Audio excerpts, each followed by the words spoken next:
Good morning and God bless you. We're delighted to have you with us here this morning. Maybe this is your first time tuning in and joining us. We extend a warm welcome to you and trust you're blessed with what you hear today. We want to begin with prayer. We want to pray for the condition and the direction of our nation and our world.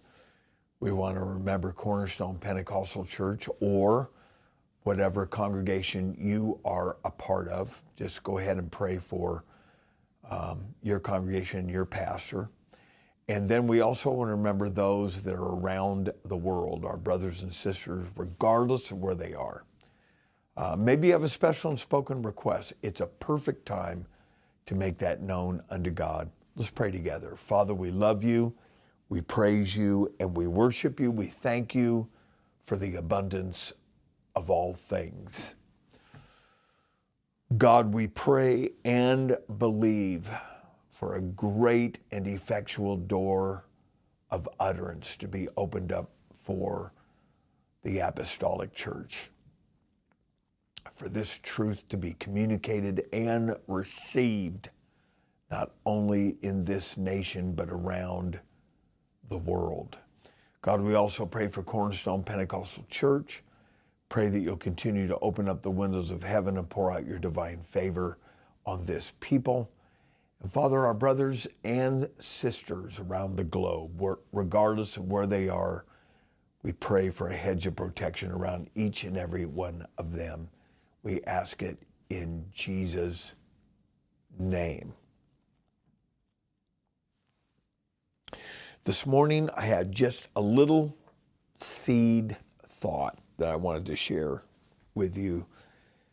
And it's found in 1 Corinthians chapter number 11, one of my favorite chapters in 1 Corinthians. 1 Corinthians chapter number 11 and verse number 14. We're going to read a couple verses, but starting in verse 14. Doth not or does not even nature itself teach you that if a man have long hair, it is a shame unto him? In contrast to what nature is supposed to teach us. In contrast, look at verse 15. But if a woman have long hair, look at the juxtaposition between short hair. We're not talking about the source of this information, but we're talking about, look at the distinction between short hair on a man and long hair on a woman. Verse 15, but if a woman have long hair, it is a glory to her,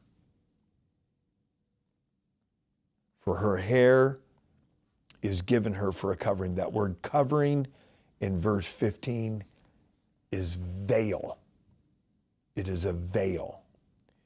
It is a natural, God-given veil.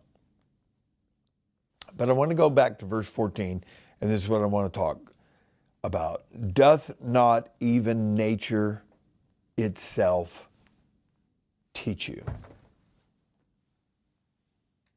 What does nature teach us? What is nature trying to tell us? That's an interesting question. And it's just been kind of fermenting in my mind and in my heart as I consider this. Nature, biblically speaking, does reveal some things. It does teach us, instruct us some things. According to Romans chapter number 1, it reveals God's eternal power and Godhead. It is a revealer of God's omnipotence. When you look at a sun, when you look at the stars, don't stare at the sun, but when you realize there's a sun there and there's stars and there's a moon and there's birds, and there's 4 seasons, and both cosmos and all of the ecosystems that cooperate and interact together. It is a revelation. An understanding is gained about God's eternal power and Godhead, because only God could do this. And somebody said, amen. The best that man can do is just observe it. But in all of our James Webb telescopes and all of our Hubble telescopes and all of our Mount Palomar and Mount Wilson telescopes, what are we learning by observing nature? What is nature? Nature is, and I've thought about this definition. This is not going to be the definition you get out of Webster's dictionary, but I believe that nature is God's will expressed physically. God is expressing something, and it's physical. It is, and we are designed in such a way with certain sensory abilities that we can engage, we can see, we can hear, we can engage with our environment. And with all of this, we are designed in such a way that we should make a deduction. We should arrive at a conclusion by viewing nature. And Romans chapter 1 lays it out there that God's eternal power and Godhead, God's omnipotence, is omnipresence. He's omnisapient. He's all-wise. He's omniscience. He's all-knowing. And so those are incommunicable attributes of God, but nature is revealing something. And according to 1 Corinthians chapter 11, verse number 14, it's also instructing us that a man should have short hair. Somewhere through millennia, several millennia, and through various cultures, some things have been lost. Because today, this seems like gibberish. It doesn't, in our world today, they don't comprehend that nature is teaching anything or saying anything. In fact, they're thinking that man is killing the environment when the environment is telling us something completely different. We'll get there in just a second. Make no mistake about it. Nature is teaching us some things. As I've already mentioned in Romans chapter 1, it says that it reveals God's eternal power and Godhead. But there's other, by observance, by study, we're also getting some different things from nature. Number one, there is order in nature. There is incredible order in nature. In fact, our very first understanding of order, which is described here in 1 Corinthians chapter number 11, when the Apostle Paul says, "Be ye followers of me, even as I follow Christ." And he talks about order. There is a natural order by observing not just the universe, but just here on planet Earth. There is also an understanding of symmetry and balance. The whole concept of the seasons and how the changing of the seasons brings forth a time of fruitfulness, and then there is a time of wither and dying. But it is not permanent. None of these are permanent conditions, because there's another time of fruitfulness and growth that is also part of the yearly cycle. And so it teaches us symmetry, the beauty of design. And I'm glad that I just made mention of the word beauty, because you have order, you have symmetry and balance, and now you have beauty. There is beauty that is revealed through creation, through nature. It reveals that God is a God that understands beauty, and He made wonderful things. We are all fearfully and wonderfully made, and nature reveals beauty. White snow and green grass and the beautiful foliage of a fall morning or a fall afternoon with all the coloration. It's nature teaches us more than just God's eternal power and Godhead. It reveals some other things. Incredibly, the basis for the pedagogy of Jesus was nature. He talked about a seed. He talked about birds. He talked about growth, and he talked about rootage. He talked about fruitfulness. He talked about even the sparrows. Jesus used nature in much of his pedagogy when he taught. And so nature is incredibly important. And I just theologically here, so that we can classify this from a human perspective to study it, I would say that nature is the first dimension, or it is the first manifestation of revelation and understanding. Nature. Nature teaches.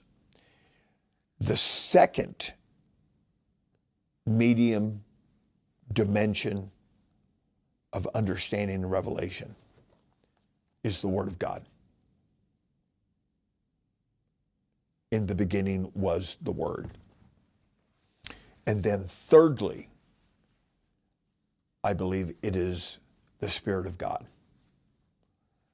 For He will teach you all things, and He will lead you and guide you into all truth. So you have nature, the Word, and the Spirit of God. But why is this lost? Why is nature not teaching anybody? Because I believe that when culture, the very first culture, was agriculture. And when people were dependent on agriculture, there was more of a comprehension of nature. At the turn of the previous century, here in America, 80% of Americans lived in rural areas, which means that they had a greater grasp of the soil and the interaction with nature and the dependency of rain and all of this.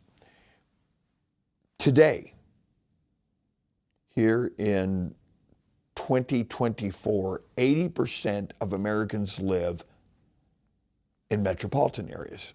At the turn of the previous century, 1899 to 1900, 80% of Americans lived in rural areas, and only 20% of Americans lived in metropolitan areas. Today, 80% of Americans live in metropolitan areas, and 20% live in rural areas. Although that is starting to rapidly change because of the condition of metropolitan areas. But what has happened is the source of information, of course today it's multimedia and just the information explosion that we have all witnessed and been a part of has shaped and molded the sources of information that people receive from the cradle to the grave, from the birth certificate to the death certificate. It's now been handed over into the hands of men. And I want to tell you that the enemy of God-given knowledge and information is wokeism. It is a reprobate mind.